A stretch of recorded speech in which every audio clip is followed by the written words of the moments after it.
గత బీఆర్ఎస్ ప్రభుత్వ హయాంలో వరంగల్ పశ్చిమ నియోజకవర్గంలో భూ కబ్జాలు అడుగడుగునా జరిగాయని హనుమకొండ ప్రెస్ క్లబ్లో యూత్ కాంగ్రెస్ రాష్ట్ర కార్యదర్శి తోట పవన్ అన్నారు. హనుమకొండ మాజీ ఎమ్మెల్యే దాస్యం వినయ్ భాస్కర్ అనుచరులు రంజిత్ రెడ్డి రౌడీలను పెంచి పోషిస్తూ అమాయకులపై దాడులు చేయిస్తూ ప్రజలను భయభ్రాంతులకు గురిచేస్తున్నారని ఆరోపించారు. ఇప్పుడు ప్రశాంతంగా ఉన్న వరంగల్ పశ్చిమ నియోజకవర్గంను మళ్లీ భూ కబ్జాలతో కలుషితం చేసే ప్రయత్నం చేస్తున్నారని వారు తీవ్ర ఆగ్రహం వ్యక్తం చేశారు.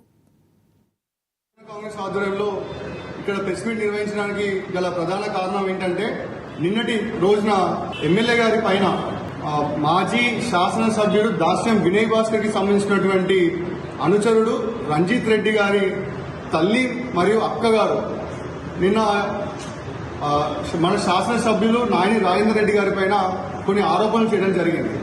మరి మేము దాన్ని ఖండిస్తూ ఈరోజు మేము చెప్పేది ఏంటంటే హనుమకొండ నియోజకవర్గం వరంగల్ పశ్చిమ నియోజకవర్గంలో కాంగ్రెస్ ప్రభుత్వం ఏర్పడిన తర్వాత రాజేందర్ రెడ్డి గారు ఎలక్షన్ కౌంటింగ్ సెంటర్ నుంచి బయటికి వచ్చిన తర్వాత చెప్పింది ఒకటే ఒక మాట, వరంగల్ పశ్చిమ నియోజకవర్గంలో భూ కబ్జాలను మొత్తం కూడా అంతం చేస్తాం, భూ కబ్జాలన్న ప్రస్తావన లేకుండా ఈ నియోజకవర్గాన్ని భూ కబ్జాల బారి నుండి కాపాడుతామని చెప్పి వచ్చిన మొదటి రోజునే చెప్పినటువంటి హామీ అది. అలాగే ఈ సంవత్సరంలో కూడా చాలాసార్లు మీడియా మిత్రుల సమక్షంలో చాలాసార్లు కూడా చెప్పినారు ఈ నియోజకవర్గంలో ఎటువంటి భూ కబ్జాలకు తావు లేకుండా చేస్తామని చెప్పి.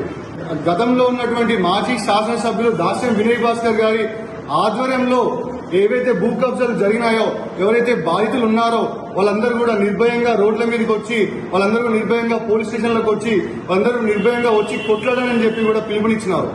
కానీ ఈ రోజు ఉద్దేశపూర్వకంగా మా ఎమ్మెల్యే నాయని రాజేందర్ రెడ్డి గారు ఆయన చేస్తున్నటువంటి అభివృద్ధిని చూసి ఓర్వలేక, ఆయనకు వస్తున్నటువంటి ప్రజాదరణ చూసి ఓర్వలేక ఈ రోజు వినయ్ భాస్కర్ దొంగల ముఠ ఎవరైతే నాయకుడిగా ఉన్నాడో రంజిత్ రెడ్డి, సోదా కిరణ్ మరి మిగతా అనుచరులందరూ కూడా ఒక కక్షపూరితంగా, ఒక ఉద్దేశపూర్వకంగా ఎమ్మెల్యే గారి పైన ఒక బురద జల్లేటువంటి కార్యక్రమం తీసుకున్నారు.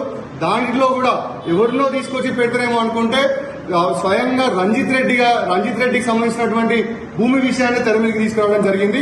ఇది చాలా బాధాకరం అని చెప్పి మేము అనుకుంటాం.